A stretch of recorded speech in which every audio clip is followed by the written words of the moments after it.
اللهم صل على محمد وعلى آل محمد كما صليت على إبراهيم وعلى آل إبراهيم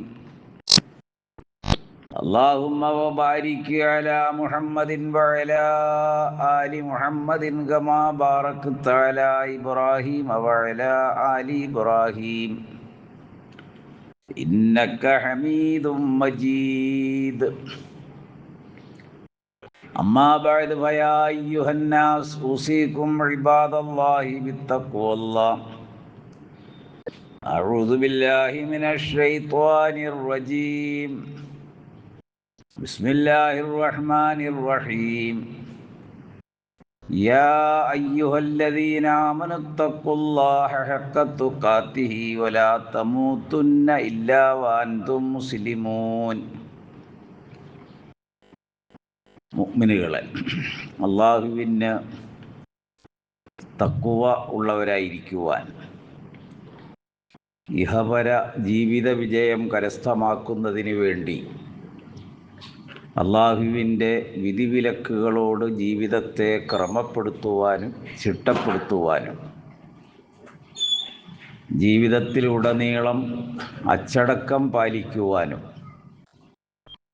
മുസ്ലിമുകളായി ജീവിച്ച് അതേ നിലയിൽ മരണപ്പെടുവാനും ആഗ്രഹിക്കണമെന്നും അതിനായി യത്നിക്കണമെന്നും എല്ലാവരെയും ഉണർത്തുകയും ഉപദേശിക്കുകയും ചെയ്യുന്നു.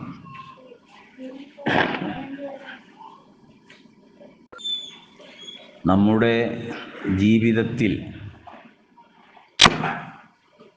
ജീവിതത്തെ നിരന്തരമായ മാറ്റങ്ങൾക്ക് വിധേയമാക്കുന്നത് നാം കാണുന്ന കാഴ്ചകളും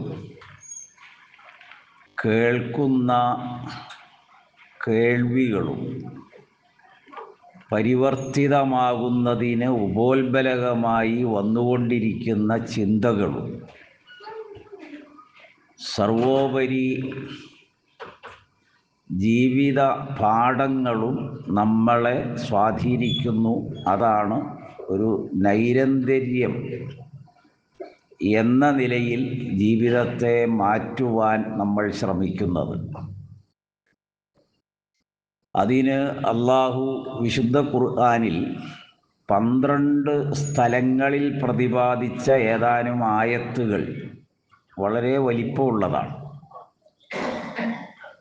ചില കാഴ്ചകൾ സ്വമേധയാ അവരവരിൽ ശാന്തമായ ചിന്തകൾ ഉടലെടുക്കുന്നതിന് കാരണമാകുന്നു. ഇമാം മുസ്ലിം രേഖപ്പെടുത്തിയ ഒരു ഹദീസിൽ നബി സല്ലല്ലാഹു അലൈഹി വസല്ലമ തങ്ങൾ പറഞ്ഞത്, കുന്തു നഹൈതുക്കും അൻ സിയാറത്തിൽ ഖുബൂർ ഫസൂറുഹാ ഫഇന്നഹാ തുദക്കിറുക്കും അൽ ആഖിറ. ഖബറുകൾ സന്ദർശിക്കുന്നത് നിങ്ങളിൽ ഞാൻ വിലക്ക് ഏർപ്പെടുത്തിയിരുന്നതാണ്. ഇത് ഇസ്ലാമിലെ ആദ്യകാലമാണ്. എന്നാൽ മദീന ജീവിതത്തിൻ്റെ ഘട്ടത്തിലേക്ക് വരുമ്പോൾ ഇനി നിങ്ങൾ ഖബറുകൾ സന്ദർശിക്കുക. എന്തിനാണ് കാണുന്നത് ഖബറുകൾ? അത് അള്ളാഹുവിൻ്റെ റസൂൽ ഉണർത്തിയത് ഫഇന്നഹാ തുദക്കിറുക്കും അൽ ആഖിറ. നിങ്ങളിൽ നാളെയെക്കുറിച്ചുള്ള, മരണത്തെ സംബന്ധിച്ചും മരണത്തിനപ്പുറവുമുള്ള ജീവിതത്തെക്കുറിച്ചും നിങ്ങളുടെ ഒറ്റപ്പെടലിനെ കുറിച്ചും ഈ ലോകത്താരും നിങ്ങളെ കേൾക്കാൻ കഴിയാത്ത വിധം, നിങ്ങൾ ലോകത്ത് ഒരാൾക്കും നിങ്ങളെ കാണാൻ കഴിയാത്ത വിധം ഭൂമിയിൽ മറയ്ക്കപ്പെടുന്ന ഒരു സാഹചര്യം നിങ്ങളുടെ മനസ്സിൽ രൂപപ്പെടുത്തും. അതുകൊണ്ട് നിങ്ങൾ ഖബറുകൾ സന്ദർശിക്കുക എന്ന് അള്ളാഹുവിൻ്റെ റസൂൽ ഉണർത്തുകയുണ്ടായി. മറ്റൊരു പ്രസിദ്ധമായ വചനത്തിൽ സഹീഹ് മുസ്ലിമിലും സുനനിൻ്റെ കിതാബുകളിലുമൊക്കെ ഉദ്ധരിച്ച പ്രസിദ്ധമായ ഒരു ഹദീസ്, കുൻ ഫിദ്ദുനിയാക അന്നക ഗരീബ് ഔ ഗാബിറു സബീൽ ഫഉദ്ദ നഫ്സക മിൻ അസ്ഹാബിൽ ഖുബൂർ. 3 കാര്യങ്ങളാണ് ഈ ഹദീസിൽ ഉണർത്തുന്നത്. അതിലൊന്ന്, ദുനിയാവിൽ ഈ ഭൗതിക ലോക ജീവിതത്തിൽ നീ ഏകനാണ് എന്ന അറിവിൽ നീ ജീവിക്കുക. നീ ഒരു അപരിചിതനാണ്. നമ്മുടെ പരിചയങ്ങളും ബന്ധങ്ങളും അടുപ്പങ്ങളും സൗഹൃദങ്ങളുമെല്ലാം പരിമിതത്വങ്ങൾ നിറഞ്ഞതായതുകൊണ്ട് തന്നെ നീ ഒരു ദേശാന്തരിയാണ്, നീ ഒരു അപരിചിതനാണ്. അല്ലെങ്കിൽ ഒരു വഴി മുറിച്ച് കടക്കുന്ന വേഗതയിലാണ് നിന്റെ സഞ്ചാരം. ഫൗദ്ദ നഫ്സക മിൻ അസ്ഹാബിൽ ഖുബൂർ. ഖബറാളികളെ നീ കാണുമ്പോൾ നിന്നെ അതിലൊരാളായിട്ട് നീ കാണുക. അപ്പോൾ ഈ കാഴ്ച വ്യക്തിയിൽ അധിഷ്ഠിതമാവുകയും വ്യക്തിയെ സ്വയം ചിന്തയ്ക്ക് പ്രേരിപ്പിക്കുകയും അവൻ്റെ ആയുസ്സിനെ കുറിച്ച് അവന് ബോധ്യത നൽകുകയും ചെയ്യുന്നു ഈ 2 നബിവചനങ്ങൾ. എന്നാൽ വിശുദ്ധ ഖുർആനിലേക്ക് വരുമ്പോൾ കേവലം ചില ചെറിയ സ്ഥലങ്ങളിൽ ഒതുങ്ങാത്ത കാഴ്ചകളെ സംബന്ധിച്ചാണ് അള്ളാഹു ആവശ്യപ്പെട്ടത്. അഫലം യസീറു ഫിൽ അർള് ഫയൻളുറു കൈഫ കാന ആഖിബത്തുല്ലദീന മിൻ ഖബലിഹിം വലദാറുൽ ആഖിറത്തി ഖൈറുൻ ലില്ലദീന തഖൗ അഫലാ തഅഖിലൂൻ. സൂറ യൂസുഫ്. ഇവിടെ അഫലം യസീറു ഫിൽ അർള്, അവർ ഭൂമിയിൽ നടന്ന് കാണാത്തതെന്താണ്, സഞ്ചരിച്ച് മനസ്സിലാക്കാത്തതെന്താണ്, അവർ യാത്ര ചെയ്ത് ഗ്രഹിക്കാത്തത് എന്താണ്? സിയാറത്താണ് അവിടെയും ഉദ്ദേശിച്ചത്. ഫയൻളുറു കൈഫ കാന ആഖിബത്തുല്ലദീന മിൻ ഖബലിഹിം, അവർക്ക് മുൻപ് കഴിഞ്ഞുപോയ തലമുറകൾ, അത് ആബാലവൃദ്ധം ജനങ്ങളാണ്. കാലങ്ങളുടെ പഴക്കത്തിൽ അവരിൽ പലരും വിസ്മൃതിയിലാണ്ടുപോയി. പലതിനെയും ഓർത്തെടുക്കാൻ കഴിയില്ല. പക്ഷെ അവരൊക്കെ ഭൂതലത്തിൽ ജീവിച്ചിരുന്നപ്പോൾ ശക്തരും മല്ലരും അതികായരും ശ്രേഷ്ഠരും മഹത്വമുള്ളവരും അങ്ങനെ പലതുമായി ജീവിച്ചതാണ്. വിശുദ്ധ ഖുർആനിൽ സൂറത്ത് റൂമിൽ മുൻ കഴിഞ്ഞുപോയ തലമുറകളുടെ കഴിവുകളുടെ ആകത്തുക വിവരിക്കുന്ന ഒരു വചനമാണ് സൂറത്ത് റൂം. അവിടെ അള്ളാഹു പറയുന്നതും ആരംഭിക്കുന്നത് തന്നെ അവലം യസീറു ഫിൽ അർള്, അവരെന്താണ് ഭൂമിയിൽ സഞ്ചരിക്കാത്തത്. ഫയൻളുറു കൈഫ കാന ആഖിബത്തുല്ലദീന മിൻ ഖബലിഹിം, അവർക്ക് മുൻപ് കഴിഞ്ഞുപോയ തലമുറയുടെ പര്യവസാനം അവരെങ്ങനെ ആയിരുന്നു എന്നറിയലല്ല, അവരെങ്ങനെയൊക്കെയാണ് ഈ ഭൂമിയെ ഉപയോഗിച്ച് ജീവിച്ചത് എന്ന പഠനവുമല്ല, അവരിൽ ഓരോരുത്തരുടെയും പര്യവസാനം എന്തായിരുന്നു അത് ഉറ്റുനോക്കുക, ശ്രദ്ധിക്കുക, ഗഹനതയോടെ പഠിക്കുക എന്നതാണ്. ഇപ്പം നമ്മുടെ ജീവിതത്തിൽ റസൂലുള്ള പഠിപ്പിച്ച ഒരു വലിയ ദുആയുണ്ട്. 3 വാക്കുകളെ അതിനകത്തുള്ളൂ. അത് വളരെ വലുതാണ്. അല്ലാഹുമ്മ അഹ്സിൻ ആഖിബത്തന ഫിൽ ഉമൂരി കുല്ലിഹാ വ അജ്റിനാ മിൻ ഖിസിയിദ് ദുനിയാ വൽ ആഖിറ. അഹ്മദ് ബിൻ ഹംബൽ അലൈഹി റഹ്മയുടെ മുസ്നദിൽ ഉദ്ധരിച്ച സ്വീകാര്യയോഗ്യമായൊരു വചനമാണ്. അവിടെ നമ്മൾ ആവശ്യപ്പെടുന്നത്, നിരന്തരമായി നമ്മൾ ചോദിക്കുന്നത്, അല്ലാഹുമ്മ അഹ്സിൻ ആഖിബത്തന, ഞങ്ങളുടെ പര്യവസാനം നീ നന്നാക്കി തരണം. നമ്മളെങ്ങനെ ജീവിച്ചുകൊണ്ടിരിക്കുന്നു ആ ജീവിതത്തെ നന്നാക്കാനല്ല, ജീവിതത്തിനൊരു ഒടുക്കമുണ്ട്. അത് പ്രായാധിക്യത്തിലേക്ക് എത്തുമ്പോൾ വിശിഷ്യ അല്ലാഹുമ്മ അഹ്സിൻ ആഖിബത്തന, ഞങ്ങളുടെ പര്യവസാനം നീ ഗുണത്തിലാക്കണം, നന്മയിലാക്കണം, ഇഹ്സാനിലാക്കണം. ഫിൽ ഉമൂരി കുല്ലിഹ, എല്ലാ കാര്യങ്ങളിലും ഞങ്ങളുടെ പര്യവസാനം നീ നന്നാക്കണം. വ അജ്റിനാ മിൻ ഖിസിയിദ് ദുനിയാ വൽ ആഖിറ, ദുനിയാവിലും ആഖിറത്തിലും നിന്ദ്യമായി തീരാവുന്ന, പരിഹാസ്യമാകാവുന്ന, ആളുകൾ അവഹേളിക്കാവുന്ന എല്ലാ കാര്യങ്ങളിൽ നിന്നും ഞങ്ങൾക്ക് നീ അഭയം നൽകണമേ എന്നാണ് ആ ദുആ. ഇതെല്ലാവർക്കും മനഃപ്പാടമുള്ളൊരു പ്രാർത്ഥനയാണ്. ഇത് ഈ ലോകത്ത് നമുക്ക് മുൻപ് കഴിഞ്ഞു പോയ നമ്മുടെ മുൻ തലമുറകളെ കുറിച്ചുള്ള ഒരു അന്വേഷണമാണ് ഈ ആയത്ത്. അവരെങ്ങനെയൊക്കെ ജീവിച്ചു എന്ന് പറയാൻ നമുക്ക് വലിയ 4 നാവുണ്ടാവും. അവരിൽ ഓരോരുത്തരുടെയും കഴിവുകൾ, അവർ പ്രാപിച്ചത്, അവരെത്തിപ്പെട്ടത്, അവർ സമ്പാദിച്ചത്, അവരവിശേഷിപ്പിച്ചത്, ഈ ലോകത്തവരുടെ ഹുജ്ജത്ത് എന്തായിരുന്നു എന്നൊക്കെ നമുക്ക് പറയാൻ, അത് എഴുതാൻ, അത് വായിക്കാൻ നമുക്ക് വളരെ ജിജ്ഞാസയും ഉത്സാഹവും ഉണ്ട്. പക്ഷെ ഖുർആൻ ഇവിടെ പറയുന്നത് അതിനോടൊപ്പം നമ്മൾ എത്തിച്ചേരേണ്ടത് എവിടെയാണ്, നമ്മുടെ മുൻ തലമുറകളുടെ പര്യവസാനം എങ്ങനെയായിരുന്നു എന്നതാണ് നീ പഠിക്കേണ്ടത്. ആഖിബത്താണ്. എന്നിട്ട് അല്ലാഹു പറഞ്ഞു, കാനു അഷദ്ദ മിൻഹും ഖുവ്വത്തൻ വ അസാറു അൽ അർള വ അമറൂഹ അക്സറ മിമ്മാ അമറൂഹ. സൂറത്ത് റൂമിലെ ആയത്താണത്. അവരിൽ കാനു അഷദ്ദ മിൻഹും ഖുവ്വ, അവർ അതിശക്തരായിരുന്നു. ആ ഖുവ്വത്ത് എന്ന വാചകത്തെ ഒരു 5-6 ആശയങ്ങൾ ഉൾക്കൊള്ളുന്ന പദമായിട്ടാണ് പൂർവികർ വ്യാഖ്യാനിച്ചത്, ഈ ആധുനികരല്ല.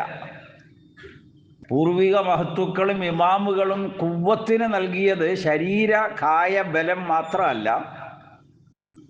അവരുടെ കാഴ്ചപ്പാടിൻ്റെ മൂർച്ചയേറിയ ശക്തിമത്തായ തീരുമാനങ്ങൾ, അവർ അടക്കി ഭരിച്ചിരുന്ന അധികാര രീതികൾ. വ അസാറു അൽ അർള, അവർ ഭൂമിയിൽ അവശേഷിപ്പുകൾ ഉണ്ടാക്കി. അവരുടെ വലിയ വലിയ കോട്ട കൊത്തളങ്ങൾ, വലിയ നിർമ്മിതികൾ, അത്യാത്ഭുതം തോന്നിപ്പിക്കുന്ന തരത്തിലുള്ള പലതും അവർ നിർമ്മിച്ചിരുന്നു. ഇപ്പൊ സുലൈമാൻ നബി അലൈഹിസ്സലാം കീഴ്പ്പെടുത്തിയ തൻ്റെ ജോലിക്കാരെ സംബന്ധിച്ച് ഖുർആൻ എടുത്തു പറഞ്ഞ ഒരായത്തിൽ, സൂറത്ത് നംല്, അതിൽ അള്ളാഹു അറിയിച്ചത് സുലൈമാന് നൽകിയ ഒരു പ്രവാചകൻ എന്ന നിലയിൽ അദ്ദേഹത്തിന് നൽകപ്പെട്ടൊരു വലിയ കഴിവാണ്. അദ്ദേഹത്തിൻ്റെ ആജ്ഞാനുസാരം അവർ ചെയ്തു കൊടുത്ത കാര്യങ്ങൾ എടുത്ത് പറയുന്നുണ്ട്.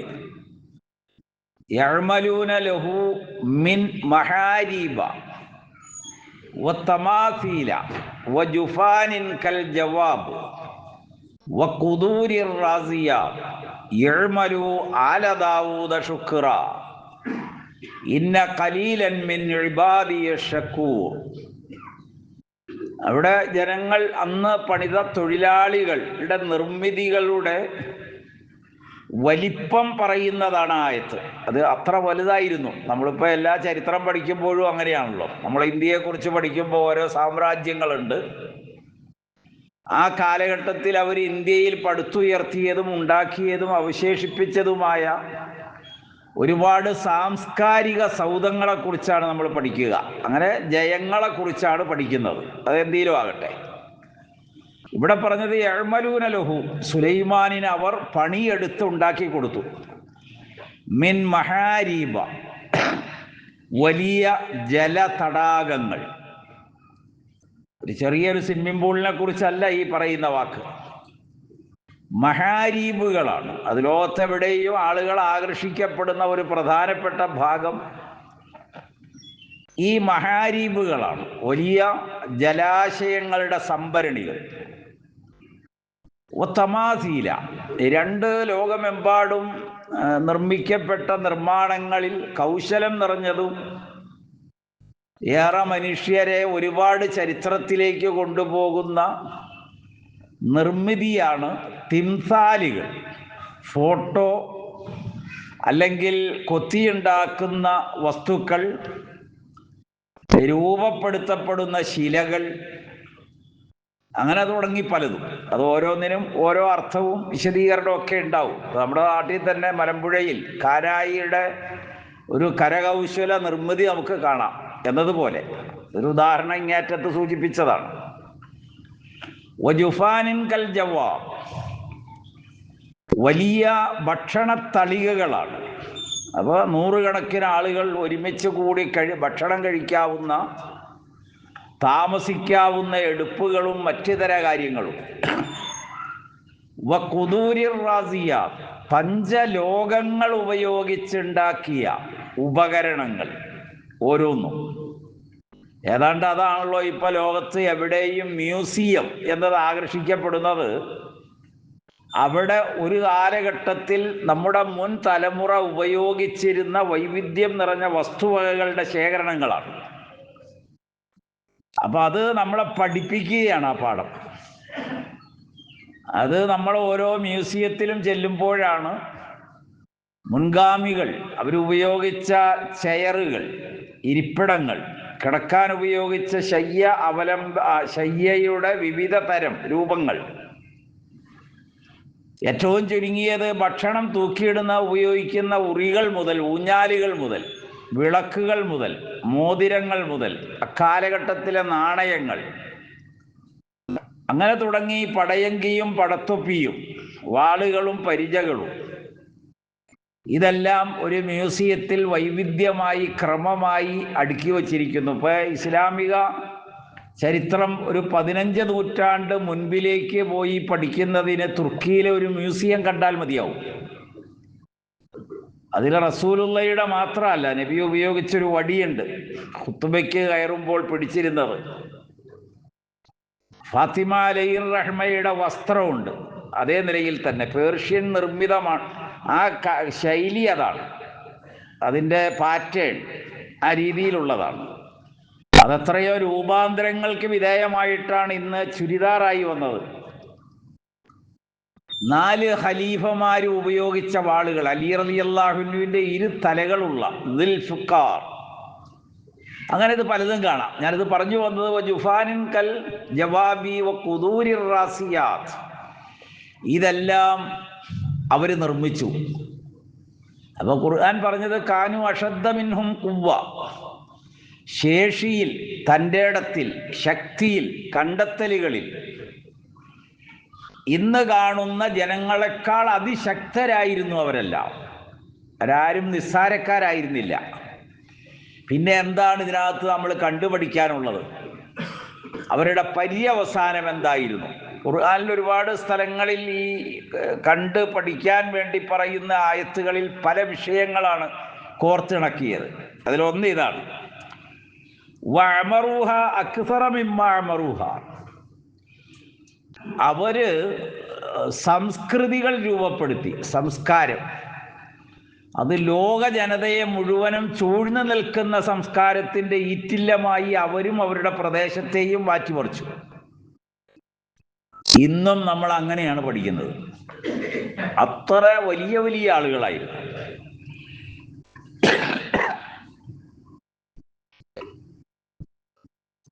ഖുർആനിൽ അഫലം യസീറു ഫിൽ അർള്, എന്താ അവർ ഭൂമിയിൽ നടന്ന് കാണാത്തത്, സഞ്ചരിച്ച് മനസ്സിലാക്കാത്തത്? എന്താണ് അതുവഴി ഉണ്ടാകുന്നത്? ഇപ്പൊ ഖബറ് കണ്ടാലും ഒരു വിശ്വാസി ഒരു ഏകനായി, ഒരു അപരിചിതനായി ജീവിച്ചാലും അവന് മനസ്സിലാക്കാനുള്ള പാഠം ഖുർആൻ പറഞ്ഞെടുത്ത് സൂറത്തുൽ ഹജ്ജ്, ഫതകൂന ലഹും ഖുലൂബുൻ യഅഖിലൂന ബിഹാ, ചിന്തിക്കാൻ കഴിവുള്ള ഒരു ഹൃദയം, മനസ്സ് അവനുണ്ടാകുമായിരുന്നു. അപ്പൊ ഖബറ് കാണുന്ന ഒരാൾക്കും ഉണ്ടാവും. കഴിഞ്ഞുപോയ തലമുറകളുടെ അവശേഷിപ്പുകൾ അവർ ജീവിച്ച ഭൂപ്രദേശങ്ങളിലൂടെ പോകുമ്പോൾ കണ്ട് മനസ്സിലാക്കി അറിയുന്ന ആ അറിവുകൾ ചിന്തയെ ഉണ്ടാക്കി നൽകും, ചിന്ത വർദ്ധിപ്പിക്കും, ഓർമ്മകളിൽ ഒരുപാട് ആലോചനകൾ ഉണ്ടാക്കും. ഫതകൂന ലഹും ഖുലൂബുൻ യഅഖിലൂന ബിഹാ, നിങ്ങൾക്കതുവഴി ചിന്താർഹമായ ഹൃദയങ്ങൾ നൽകും. ഔ ആദാനുൻ യസ്മഊന ബിഹാ, ഏതൊരു വാക്കും കേട്ടിട്ട് അത് മനസ്സിലാക്കാൻ പറ്റുന്ന ഒരു കേൾവി നിങ്ങൾക്ക് നൽകും. ഇപ്പൊ നമ്മൾ ഏറ്റവും കൂടുതൽ ആളുകൾക്കും ഇഷ്ടമല്ലാത്തത് ഉപദേശങ്ങളാണ്, ഏത് പ്രായത്തിലുള്ളവർക്കും. പ്രായം കുറഞ്ഞവരാണെങ്കിൽ വളരെ നിസ്സാരമായിട്ട് അത് തള്ളിക്കളയും. പ്രായമുള്ളവരാണെങ്കിൽ ഞങ്ങൾക്കിതൊക്കെ അറിയാം, നിങ്ങളെക്കാൾ 2 ഓണം ഞങ്ങൾ കൂടുതൽ ഉണ്ടതാണ് എന്നൊക്കെ മറുപടി പറയും. കാരണം ആർക്കും ഈ ഉപദേശം താല്പര്യമൊന്നുമില്ല. അതുണ്ടാകും എന്ത് കാണുമ്പോഴാ? ഈ ഭൂമിയിൽ നമ്മൾ നമ്മുടെ ചുറ്റുവട്ടങ്ങളിൽ, സമീപ പ്രദേശങ്ങളിൽ, പ്രാന്തപ്രദേശങ്ങളിൽ, വനാഭാഗങ്ങളിലൂടെ സഞ്ചരിക്കുമ്പോൾ സൂറത്തുൽ ബഖറ അങ്ങനെ പോയ ഒരാളെ ഖുർആൻ എടുത്ത് ഉദാഹരിച്ചിട്ടുണ്ട്. ഔക്കല്ലദീ മർറ അലാ ഖറിയത്തിൻ ഫഹിയ ഖാശിയ ഔക്കല്ലദീ മർറ അലാ ഖറിയത്തിൻ വഹിയ ഖാവിയത്തുൻ അലാ ഉറൂഷിഹാ.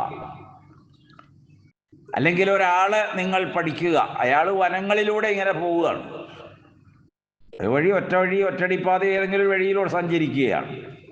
ആ സഞ്ചരിക്കുന്ന ചുറ്റുവട്ടങ്ങളെല്ലാം ഒരുപാട് ജനങ്ങൾ ജീവിച്ച് കഴിഞ്ഞു പോയതിൻ്റെ ഉദാഹരണങ്ങൾ, ഇടിഞ്ഞു പൊളിഞ്ഞ് അവശേഷിച്ച തറകൾ മാത്രമുള്ള, തൂണുകൾ മാത്രമുള്ള വലിയ വലിയ ബിൽഡിങ്ങുകളുടെ അവശേഷിപ്പുകൾ, ഉപയോഗിക്കാത്ത ബിഇരിൻ മുഅത്തല, ഈ അടുത്ത കാലത്തൊന്നും വെള്ളം അതിൽ നിന്ന് എടുത്തിട്ടില്ല, ആ രൂപത്തിൽ ഉപയോഗശൂന്യമായ പൊട്ടക്കിണറുകൾ, ഇതെല്ലാം അവൻ കാണുന്നു. അവൻ കണ്ടു കഴിയുമ്പോൾ അവൻ്റെ ചിന്ത പോകുന്നതാണ് പിന്നെ ഖുർആൻ സംസാരിക്കുന്നത്. അപ്പൊ എങ്ങനെയാണ് ഇനി ഇങ്ങനെയൊക്കെ മരിച്ച് ലോകത്ത് നിന്ന് വിട പറഞ്ഞ ആൾക്കാരെ ഇനി എങ്ങനെ രണ്ടാമത് ഇവിടെ നിന്ന് ജീവിക്കുന്നു എന്ന് ചോദിക്കുന്ന ഒരു ചോദ്യമാണ് സൂറത്തുൽ ബഖറയിൽ ഒരു സഞ്ചാരിയുടെ ഓർമ്മക്കുറിപ്പിൽ ഖുർആൻ എടുത്തു പറഞ്ഞത്. ഇവിടെ പറഞ്ഞതാവും ആദാനുൻ യസ്മഊന ബിഹാ ഫഇന്നഹാ ലാ തഅമൽ അബ്സാറു, ഒരിക്കലും കാഴ്ചകളെ നിഷേധിക്കാൻ, അന്ധമാക്കാൻ കഴിയില്ല, കാഴ്ചകളെ അവ്യക്തമാക്കാൻ കഴിയില്ല.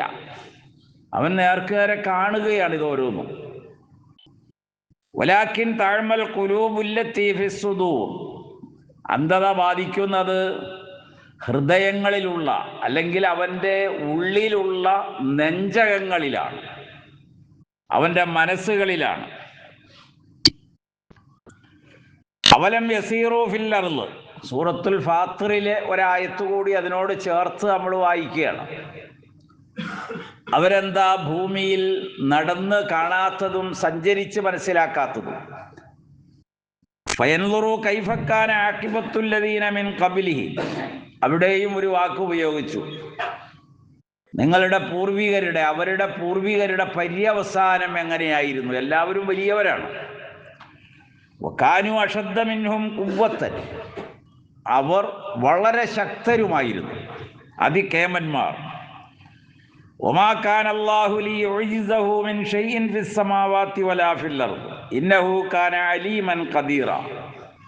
അള്ളാഹു എല്ലാം അറിയുന്നവനും കഴിവുറ്റവനുമാണ്. അള്ളാഹുവിനെ അതിജയിക്കാൻ അവർക്കാർക്കും കഴിയുകയില്ല.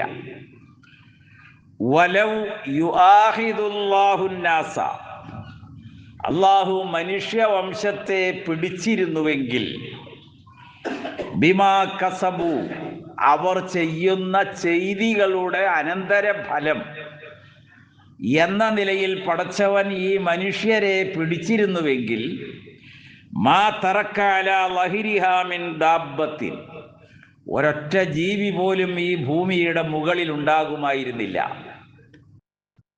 ഈ ഭൂമിയുടെ മുകളിൽ മനുഷ്യരുടെ ചെയ്തികളുടെ വികൃതം എത്ര വ്യാപകമായോ അതിന് അള്ളാഹു പിടിച്ചു ശിക്ഷിക്കുന്നൊരവസ്ഥ അവൻ ക്ഷണികമായി എടുത്തിരുന്നുവെങ്കിൽ ഭൂതലത്തിൽ ഒരൊറ്റ ജീവവർഗവും അവശേഷിക്കുമായിരുന്നില്ല. വലാകിൻ യുഅഖിറുഹും ഇലാ അജലിൻ മുസമ്മ, പക്ഷേ അള്ളാഹു അവൻ നിർണയിച്ച് അടയാളപ്പെടുത്തിയ ഒരവധി വരെ ഈ ജനങ്ങൾക്ക് നീട്ടിക്കൊടുക്കുന്നു. ഫൈദാ ജാഅ അജലുഹും ഫഇന്നല്ലാഹ കാന ബിഇബാദിഹി ബസീറ, അവർക്ക് നിർണയിച്ച അവധി എത്തിയാൽ അള്ളാഹു എല്ലാ കാര്യങ്ങളും കാണുന്നവനും അറിയുന്നവനുമാണ്. അങ്ങനെ ഖുർആനിൽ ഓരോ കാഴ്ചയുടെയും പ്രത്യേകത എന്തിനാണ് നിങ്ങളെ കണ്ടിട്ട് നിങ്ങൾ പഠിക്കേണ്ടത് എന്ത് എന്ന് ചിന്തിക്കുന്നിടത്താണ് നമ്മൾ പറഞ്ഞ ആദ്യത്തെ ഹദീദിലേക്ക് വരുന്നത്. നമ്മളിപ്പോൾ എങ്ങനെയാണ് എന്നതല്ല വിഷയം, നമ്മളെ എങ്ങനെ ആയിത്തീരുന്നു ഭാവിയിൽ എന്നതൊരു വളരെ മൗലികമായ പ്രാധാന്യമുള്ള ഒരു ചിന്തയാണ്. നമ്മുടെ പര്യവസാനം എന്തായിരിക്കും, എങ്ങനെയായിരിക്കും, അത് ഒരുപാട് ആയത്തുകളുണ്ട്. ഖദ് ഖലത്ത് മിൻ ഖബലിക്കും സുനൻ, നിങ്ങൾക്ക് മുൻപ് ഒരുപാട് ജീവിത രീതികൾ ഉണ്ടായിരുന്നു ഈ ലോകത്ത്. നിങ്ങളുടെ മുൻ തലമുറകൾ അവരോരോരുത്തരും ജീവിച്ചത് ഒരേ രീതിയിലും ശൈലിയിലുമല്ല, വ്യത്യസ്തമായ ജീവിത ശൈലിയാണ് അവർക്കുണ്ടായത്. അങ്ങനെയാണ് അവർ ജീവിച്ചത്. ഫസീറൂ ഫിൽ അർള്, അതുകൊണ്ട് നിങ്ങൾ ഭൂമിയിൽ സഞ്ചരിക്കുക. ഫൻളുറു കൈഫ കാന ആഖിബത്തുൽ മുകദ്ദിബീൻ, കളവാക്കിയവരുടെ പര്യവസാനം എങ്ങനെയാണ് നിങ്ങളുടെ മുൻപിൽ അവർ അനുഭവിച്ചത് എന്ന് നിങ്ങൾക്കറിയാൻ. അള്ളാഹുവിൻ്റെ താക്കീതുകൾ കളവാക്കിയ ഒരു ജനതയെക്കുറിച്ചാണ്. ഹാദാ ബയാനുൽ ലിന്നാസ്, ഇത് ജനങ്ങൾക്കുള്ള ഒരു വിവരണമാണ്. വഹുദൻ, ഇത് നേർമാർഗത്തിലേക്ക് മനുഷ്യർ നടന്നെടുക്കുവാനുള്ള ഒരു വിവരണം. വ മൗഇളത്തുൽ ലിൽ മുത്തഖീൻ, മുത്തഖീങ്ങളോടുള്ള ഒരു ഉപദേശവുമാണ്. എന്നിട്ട് അള്ളാഹു പറഞ്ഞു, നിങ്ങൾ ഒന്നുകൂടി നിങ്ങളിലേക്ക് തന്നെ മടങ്ങുന്ന ഒരു ചിന്തയിലേക്ക് അവസാനിപ്പിക്കുന്നു ഈ വിഷയം. സൂറ അൻകബൂത്ത്. അവലം യറൗ കൈഫ യുബ്ദിഉല്ലാഹുൽ ഖൽഖ യുബ്ദിഉല്ലാഹു അൽ ഖൽഖ സുമ്മ യുഈദുഹു, എന്താ അവർ മനസ്സിലാക്കാത്തത്, എങ്ങനെയാണ് അള്ളാഹു ഒരു സൃഷ്ടിപ്പ് രൂപപ്പെടുത്തിയത്, എന്നിട്ടത് ആവർത്തിച്ചത് എങ്ങനെയാണ്. ഒരു സൃഷ്ടി ഉണ്ടാകലല്ല, പിന്നീട് ആ സൃഷ്ടിയുടെ നിന്ന് മറ്റൊന്ന് രൂപപ്പെടുകയാണ്. അങ്ങനെ എല്ലാ ധാന്യങ്ങളും, ഒരു ധാന്യത്തെ നിഷേധിച്ചിട്ട് അതിന് വള്ളി ഉണ്ടാവും, ആ വള്ളിയെ ഇല്ലാതാക്കിയിട്ട് വീണ്ടും ധാന്യം ഉണ്ടാവും. ഓരോ മനുഷ്യരുടെയും ജീവിതമാണ് അള്ളാഹു ഇവിടെ അടയാളപ്പെടുത്തിയത്. ഇന്ന ദാലിക അലല്ലാഹി യസീർ, ഈ സൃഷ്ടിപ്പിൻ്റെ ആവർത്തനം അള്ളാഹുവിന് എളുപ്പമാണ്. ഖുൽ സീറൂ ഫിൽ അർള്, അതുകൊണ്ട് നീ പറയുക, നിങ്ങൾ ഭൂമിയിൽ സഞ്ചരിക്കുക. ഫൻളുറു കൈഫ ബദഅൽ ഖൽഖ സുമ്മല്ലാഹു യുൻഷിഉൻ നശ്അത്തൽ ആഖിറ, എന്നിട്ട് നിങ്ങൾ പഠിക്കണം എങ്ങനെയാണ് സൃഷ്ടിപ്പിൻ്റെ തുടക്കം, നിങ്ങൾ ഓരോരുത്തരും ഉണ്ടായത് എങ്ങനെയാണ്. ഇനി സുമ്മല്ലാഹു യുൻഷിഉൻ നശ്അത്തൽ ആഖിറ, രണ്ടാമതവൻ നിങ്ങൾക്കൊരു പുനർജീവിതം നൽകുന്നത് എങ്ങനെ എന്ന് നിങ്ങൾ അറിയാൻ വേണ്ടി. ഇന്നല്ലാഹ അലാ കുല്ലി ഷൈഇൻ ഖദീർ, അള്ളാഹു എല്ലാത്തിനും കഴിവുറ്റവനാണ്. സൂറ അൻആം, സൂറത്ത് നഹ്ല്, സൂറത്ത് നംല്, ഇവിടെയെല്ലാം ഇതേ ആവശ്യം, ഇതേ ആയത്തുകൾ തന്നെയാണ് ഒരു ആവർത്തനം. അപ്പൊ അവസാനിപ്പിച്ചാൽ മനുഷ്യൻ കാണുന്നതിൽ നിന്ന് അവൻ ആ കാഴ്ച സ്വാംശീകരിച്ചിട്ട് ഇനി എങ്ങനെ ആകണം എന്ന് ചിന്തിക്കുവാൻ ഒരു മനുഷ്യനെ പ്രേരിപ്പിക്കുന്നില്ലെങ്കിൽ, അങ്ങനെ ഒരാളെ ഒരു മാറ്റം വരുന്നില്ല എങ്കിൽ, ഇപ്പൊ ഖബറുകൾ സന്ദർശിക്കുന്നു, അപ്പൊ അവനെ സംബന്ധിച്ച് അവന്റെ ജീവിതത്തെ തിരിച്ചറിയലാണ് ആ കാഴ്ച. ജീവിതത്തിന്റെ പര്യവസാനം ഓർമ്മപ്പെടലാണ്. അപ്പോഴാണ് നമ്മുടെ പൂർവികരെ സംബന്ധിച്ച് ഓർമ്മയുണ്ടാകുന്നത്, അവർക്ക് വേണ്ടി പ്രാർത്ഥിക്കുന്നത്. ഇങ്ങനെ അള്ളാഹു വിശുദ്ധ ഖുർആനിൽ 12 ആയത്തുകളിൽ നമ്മളെക്കാൾ ശക്തരും കഴിവുറ്റവരുമായ ഒരു ജനവിഭാഗത്തിൻ്റെ പര്യവസാനം വളരെ മോശമായിട്ടാണ് അനുഭവിക്കേണ്ടി വന്നത്. അത് ഓരോന്നും പറയുന്നു, ആരെയും എടുത്തു പറഞ്ഞില്ല. അങ്ങനെ ഒരുപാട് നബിമാരുടെ ജനതയാണെങ്കിയതെല്ലാം അത് നമ്മൾ വായിച്ച് മനസ്സിലാക്കേണ്ടതാണ്. അള്ളാഹു നാം ഓരോരുത്തരെയും അനുഗ്രഹിക്കുമാറാകട്ടെ.